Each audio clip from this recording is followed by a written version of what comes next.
I decided to join the EMA for EU Pro Specialization School because I was curious to understand what the EUDR is, how is it applicable to Uganda and Africa as a large, and also to understand, is it basically going to talk about carbon trading, or it has other regulations or other activities it's speaking to. So I was motivated to understand its applicability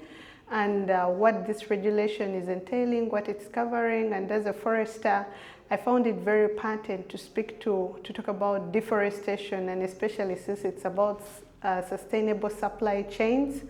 And since I'm a conservationist, I thought that it was very key to my career. Speaking of my first in-person week, I started straight away from pick bit of it because everything was interesting, the classes, the sessions.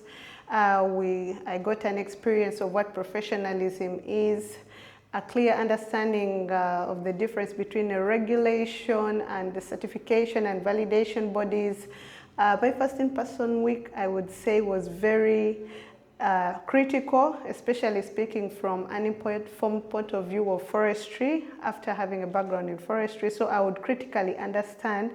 what distinct differences are between a regulation and a certification body, and to understand the very important details that are entailed in the EUDR, why EU is pushing for this regulation to be sustainable in the supply chain, and why it is speaking to deforestation mainly, and why it is listing specific products, and also to understand how these products are leading to deforestation. So I would say my first week was very informative, very practical, since I was able to go to field and understand how the outside, the clientele, the practitioners are going to perceive EUDR, and what best can be done to increase positivity of the EUDR among the practitioners, the business groups, and all the other people that are taking part in the regulation. Otherwise, it was a very interesting and educative week on my end. Having a current career engaging with communities, with regulation, specifically in Uganda, and dealing in the carbon trading space, I think this regulation is going to help me to guide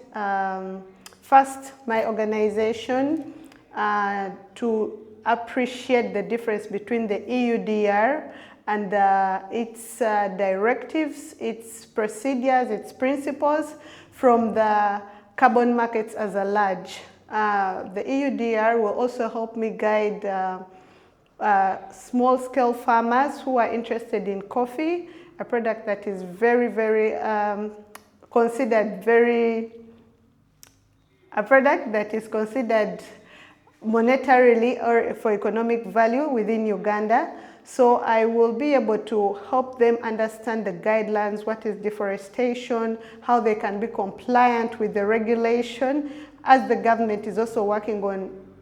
breaking down this regulation in the understandability of the small-scale farmers within the country. So I see that obtaining this course in EUDR will also help me speak to my fellow peers who are in the regulatory space, help them to understand the key aspects to which the regulation is speaking to, say the monitoring and evaluation bit of it, the communication, how to communicate this EUDR regulations, what each clause and aspect is talking to, so that even them as they're implementing their projects, they are keen to what this regulation is speaking to, and also to align our definitions of forestry, to align our definitions of deforestation, and to give an explanation on each project of each product and why that product was selected. So that is where I see the EUDR training being very relevant to my career.